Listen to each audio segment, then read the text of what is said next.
Hello, this is Thomas, K4SWL, and I just arrived at Elk Mountain State Park here in western North Carolina. It's a gorgeous, gorgeous park. My first time here, actually. I don't live very close to here. This is a little bit of a day trip for me. It's absolutely beautiful, nice, cool day. And as you can see, there's nobody here. And I thought I'd talk a little bit about what I look for when I go to a park to do a park activation, because when I was new at doing park activations, I really didn't know where to go, what to look for. Well, I can tell you this is a nearly ideal park. First of all, I love it that right now there's nobody here. I'm kind of here all alone. No one's running around me asking me questions. I actually don't mind doing that sometimes, especially if I've got a bit of time to do it. But today, I don't want to spend any longer than an hour out here at the most. I need to pack up and head back home. So when I'm on my own, I'm able to do more. And as you can see, what I look for when I go to a park, I look for the picnic area. Because if I'm doing a quick activation, it's just very, very nice to have a picnic table that you can go to. And then I look for tall trees. And this park has them in spades. I mean, there are just huge trees all around. There are like every single picnic area here I could turn into a great site to do a POTA activation. So anyway, I thought I'd show you the site I picked out, which is down this little path here. I'm sorry for the bumpy image that you'll probably be seeing here. I've gone ahead and set up. I decided not to film that. A lot of other things you'd like to watch than me putting a wire antenna up in a tree. As you can see, what I like about this site here is there's a nice tree up really high there with a branch that sort of extends out and makes a great point to pull the antenna.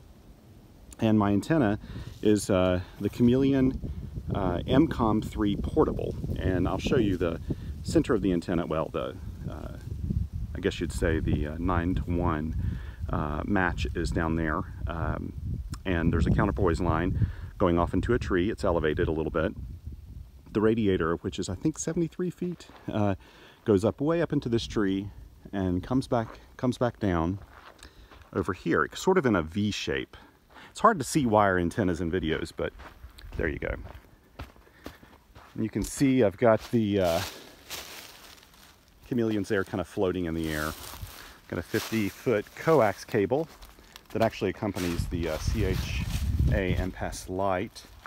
I've got it out here. And this is my station for today, which is basically the Icom IC-705. I have the Bioenno 6 amp hour lithium iron phosphate battery. This is my ham Radio Workbench DC distribution panel. I just like carrying one of these with me. It's just an extra fuse in the line, even though the power cable's fused on the IC-705. The IC-705 has an internal battery. If you're operating with this one, you only get 5 watts out. I actually wanted to use 10 watts out today because propagation is absolutely terrible. And so I decided to do that. You know, I say propagation is terrible, but the spectrum display on here looks wonderful. But we also have no noise out here, no noise at all. So when you plug an external battery to it and you're pumping out 13.8 volts or whatever, the 705 will put out 10 watts. And because the Emcomm III Portable antenna is random wire, we have to have an antenna tuner to match it on the bands. It doesn't have a very high SWR on any band, but you need to have an antenna tuner in order to pull it back down. The 705 does not have an internal antenna tuner. So anyway, that's the setup there. I've plugged in my mic, but to be honest, I do not know that I'm going to do voice today. And the reason why is I have no cell phone coverage out here at all. There's no mobile phone coverage, which means I can't spot myself on the network. And when you can't spot yourself, sometimes you just end up calling CQ forever and ever. So I'll maximize my time here and do it with CW. And the great thing about CW, and I'll try to adjust the camera here a little bit. The great thing about CW is you can use the reverse beacon network in order to spot you on the POTA network, on the POTA site, and it's just wonderful. I'm out here in the middle of nowhere. I have no cell phone coverage, yet I know that I'll probably get spotted when I hop on the bands. And so let's see here, I'll probably tilt that a little bit, make it a little easier to see.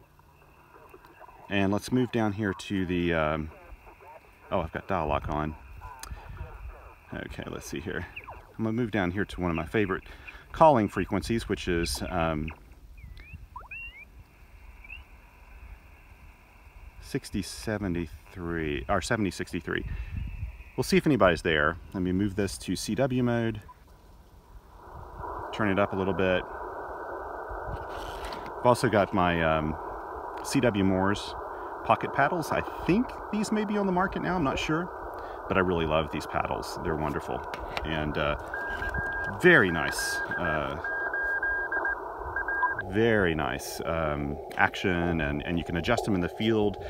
These little, I guess you'd call them like little nuts that go over the top of this are very easy to use with your fingers, but they also include a little hex wrench here on the back. So well, I'll go ahead and start calling CQ.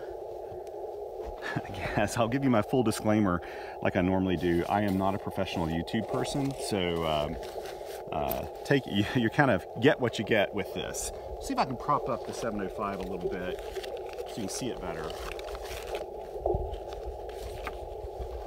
Let's see here. I'm going to use this thing and kind of prop up the 705. There we go. Maybe able to see it a little bit better that way. And let me see if anybody's on the band. I'm going to go ahead and press, I'm going to tap to tell it to tune.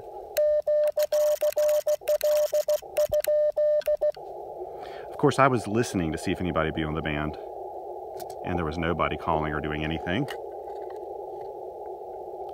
Okay, now what I'll do is actually try to get a good match, even though I think it has one. Yeah, there we go.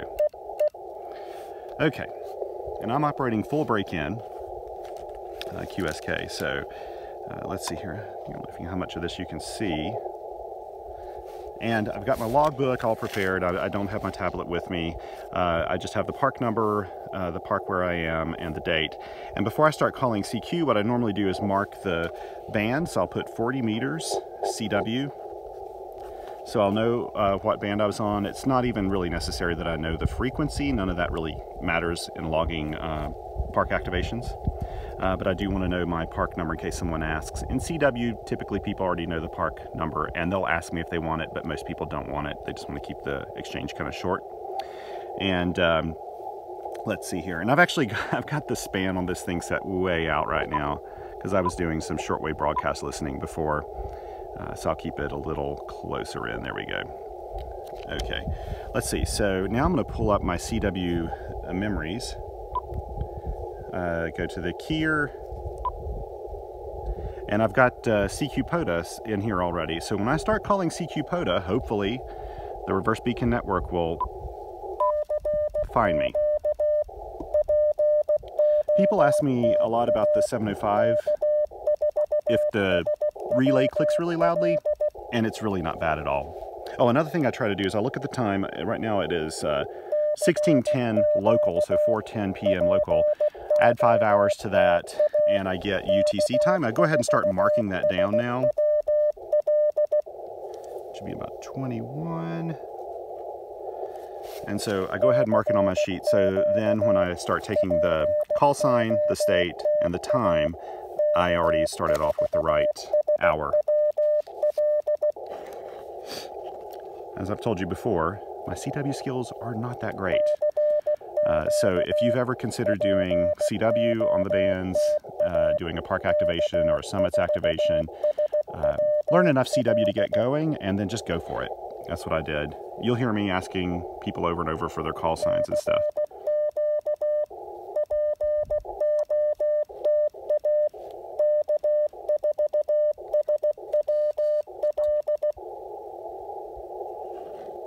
I have it on the semi-narrow filter setting. I can't remember what that is. Maybe it's 500 hertz. I like it. Kind of tunes out everything else around me, but isn't razor thin either, because some people are slightly off frequency sometimes when they call me.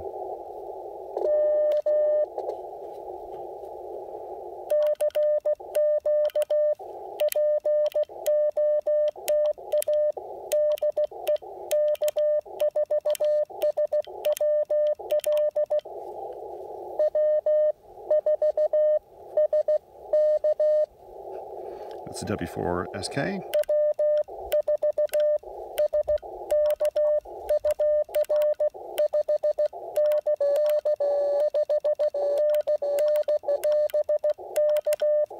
And that's somebody tuning up on top of me, which I never like.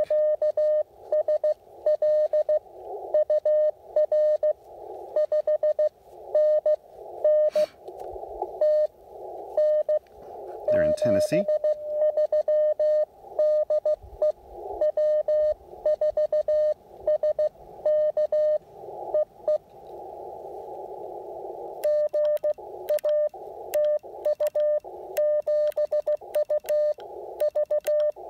Hang on.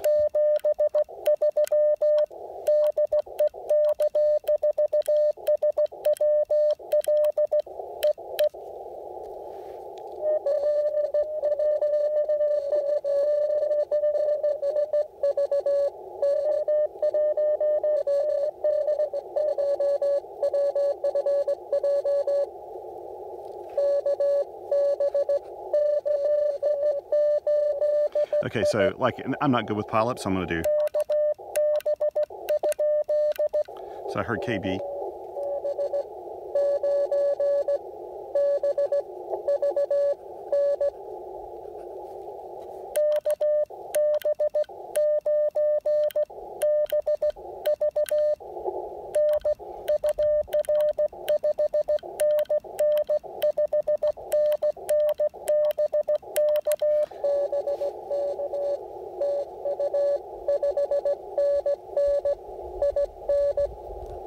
Indiana.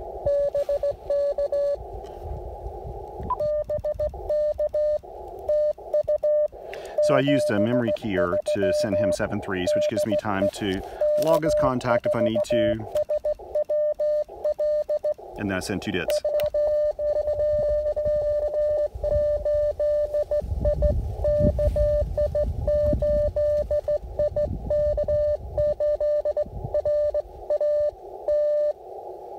Okay.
Sometimes we get a pile up.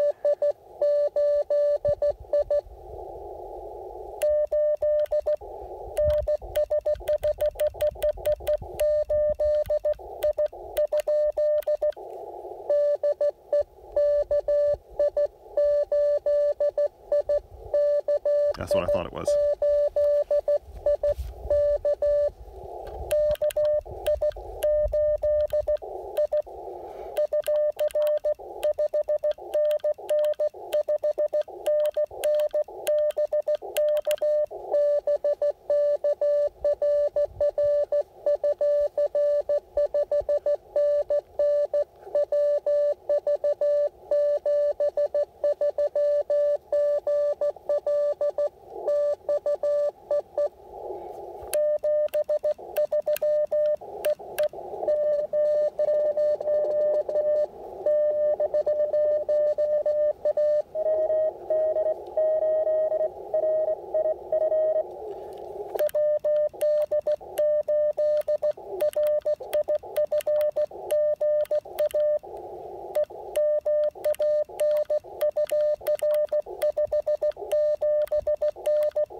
So far I've got 5 contacts, 1, 2, 3, 4, 5, in what, 4 minutes, I guess? I need 10.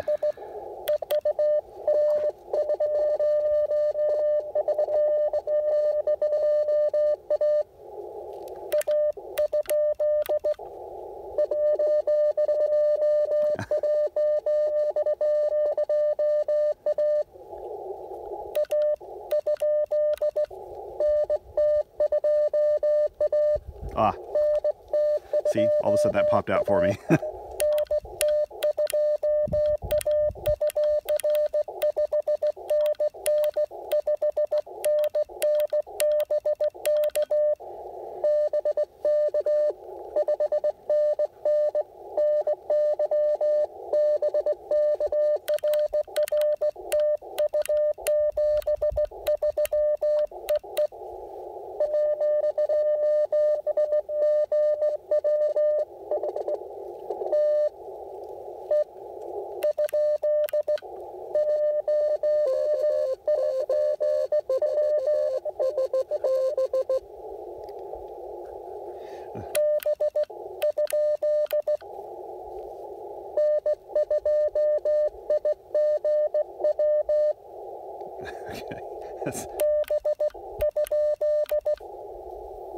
I swear I heard somebody with a B at the end of their call. Okay.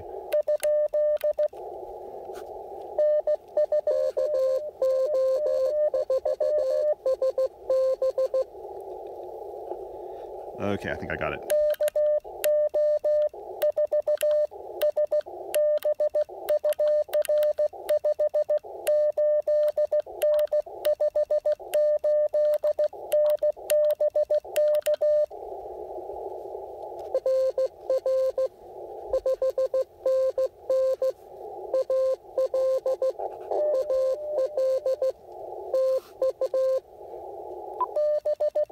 Okay, so he was in Alabama, and see this person, I tried to get his call before, I just wiped that out.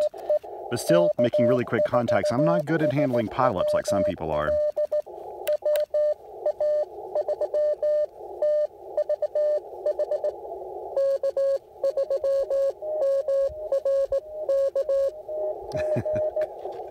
This really freaks me out sometimes. Okay.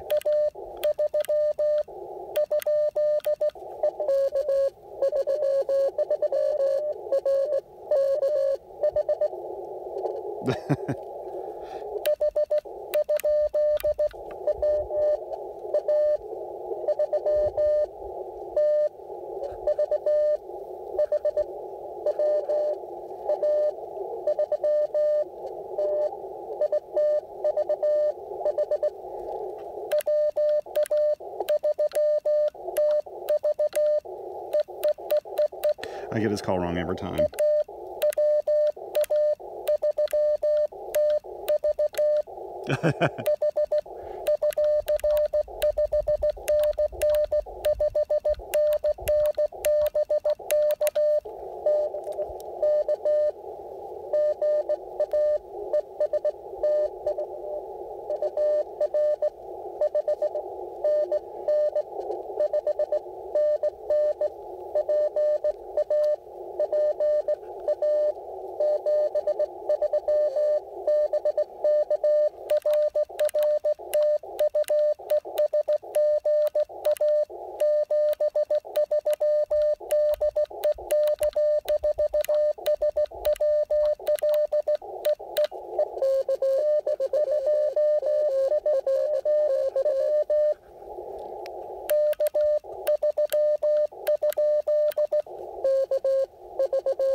By the way, the buzzing you're hearing in the speaker is coming from this thing, not the speaker here.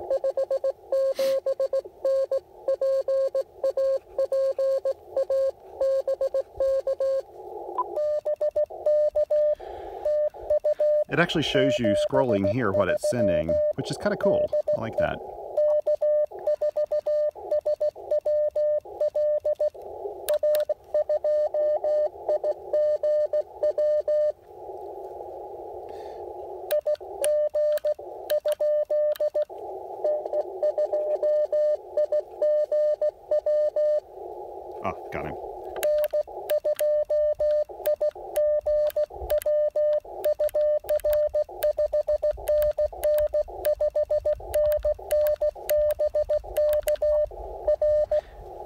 Sorry, you're probably hearing a lot of wind.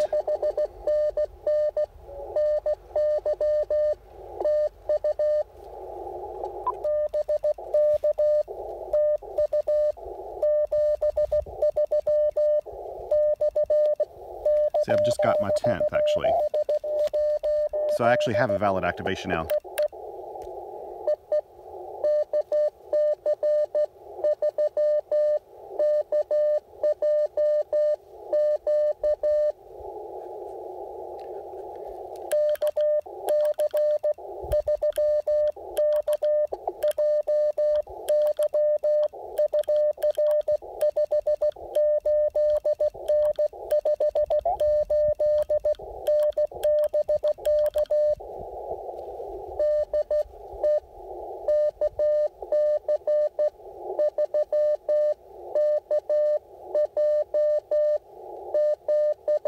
Oh, Q.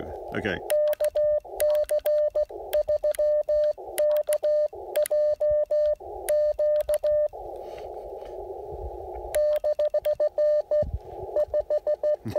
Sorry.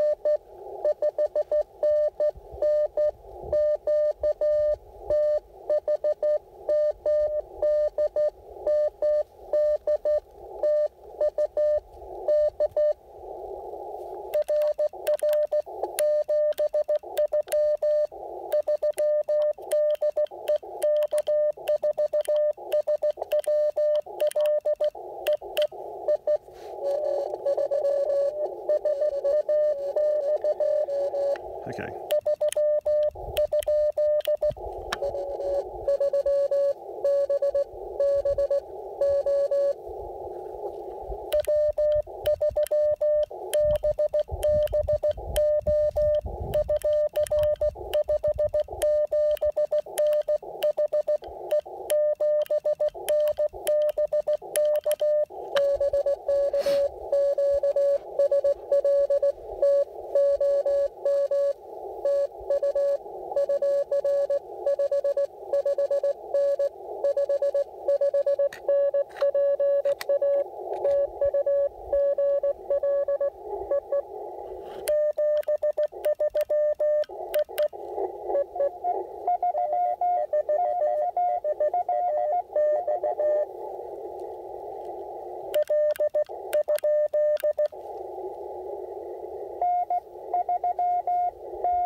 Ah.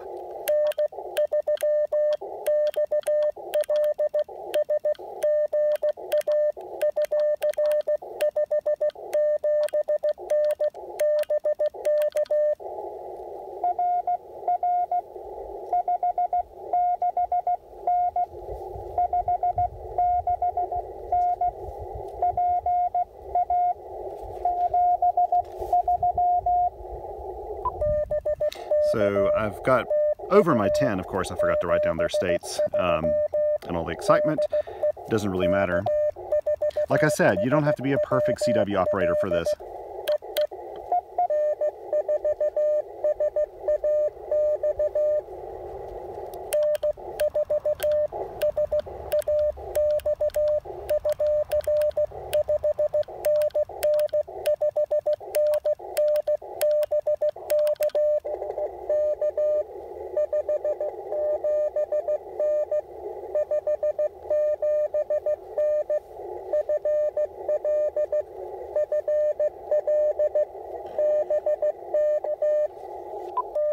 So I hope you don't find this too boring, but I just wanted to show you, in fact, I'll probably turn this off in a little bit.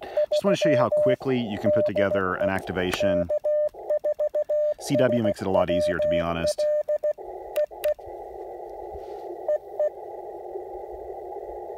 Yay, there's nobody there. I may actually cut out a little early. I'll give CQ one more time.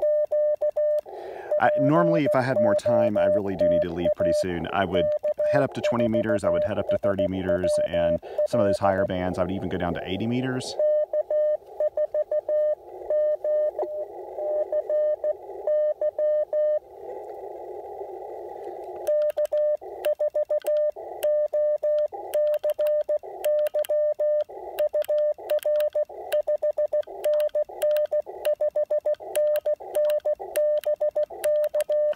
One of the bad things I do with any paddle is I push them down into the table, which, when you heard me not making a good character earlier, that's the reason why I was doing that.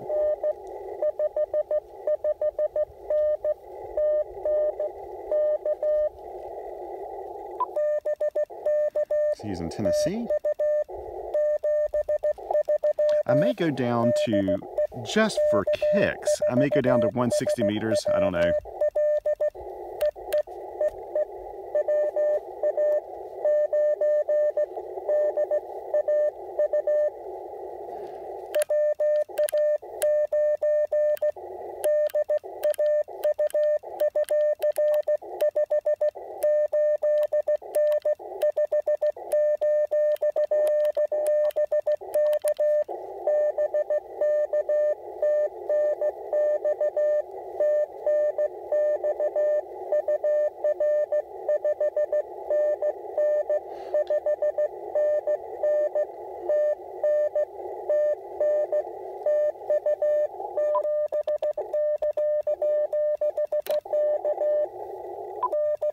I did that a little early, but obviously he didn't have full break-in QSK going. What I wanted to say is I often try, you may hear it on here, I try to be really polite and say good afternoon and all those things. Sometimes I just forget to do it. I'm a terrible multitasker.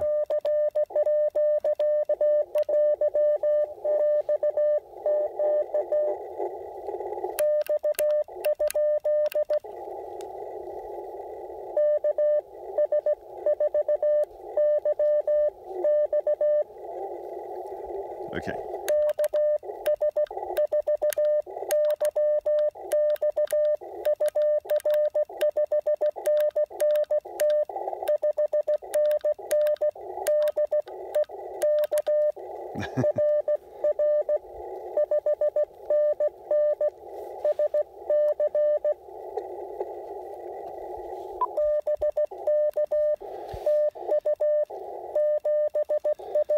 I always try to be really polite though when I send stuff, and that's one of the reasons like pre-formatted messages is I don't forget to say things like good afternoon or good morning or good evening. I'll go ahead and call CQ one more time here. See, now if I wasn't operating full break-in QSK, I wouldn't hear any received audio in between my calls. Okay.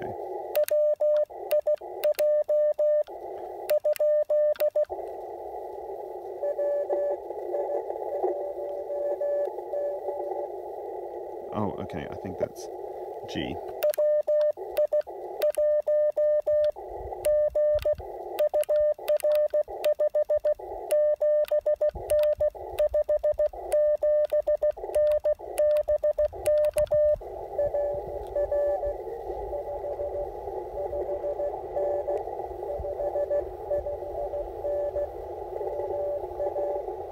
Massachusetts.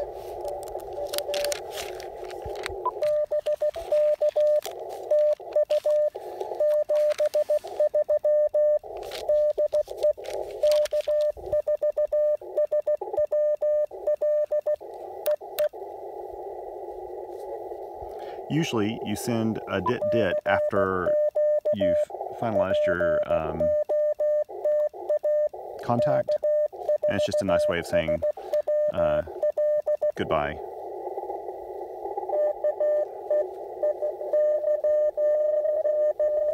Okay, I heard a KE.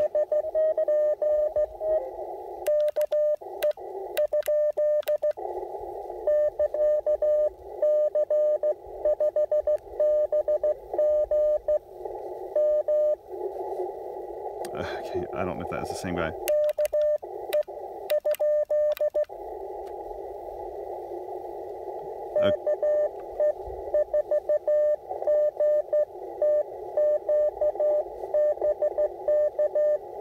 Okay.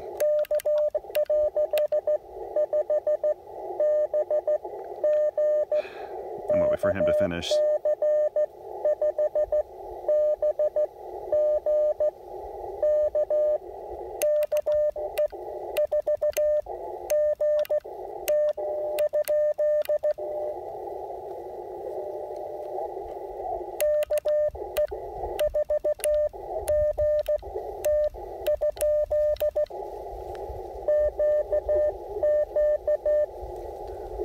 Okay, yeah, okay, gotcha.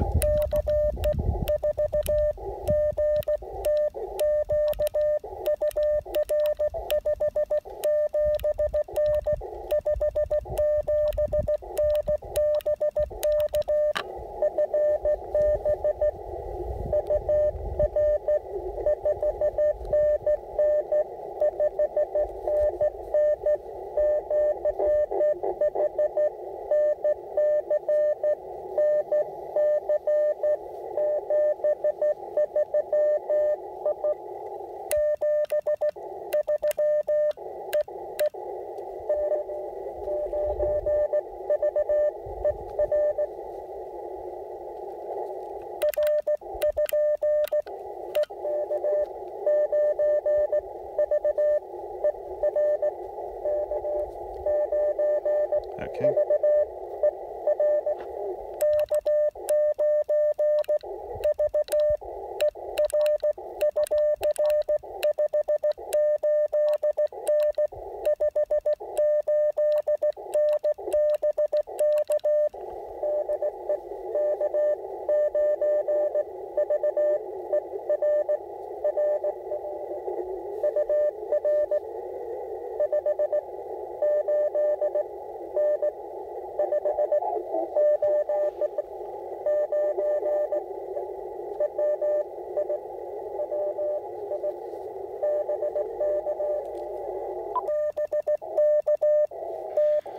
I got a partial call here. I think it's KC5BG that I'll try to listen for again if he calls back.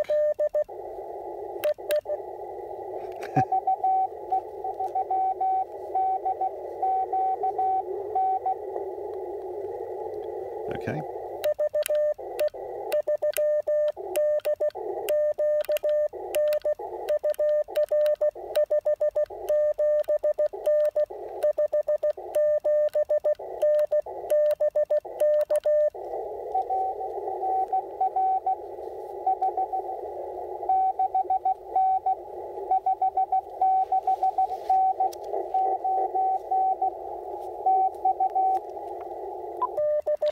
So I'm actually going on to the second page. I am probably not going to go to 160 meters now just because I need to pack up.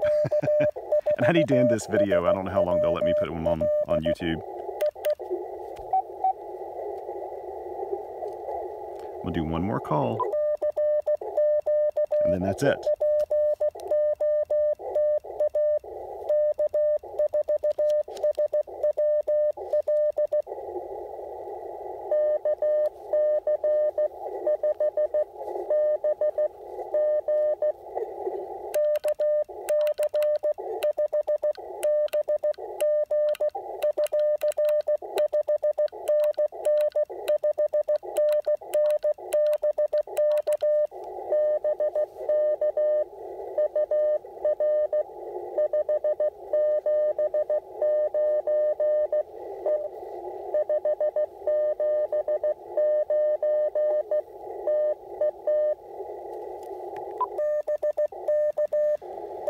And by the way, you don't have to get someone's state. Sometimes, if I really want to, I can ask them for the state, but it's not that important, to be honest.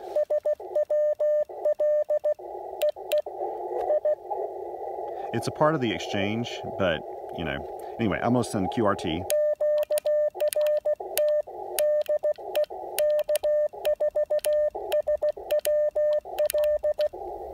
Sometimes you'll hear a call after that.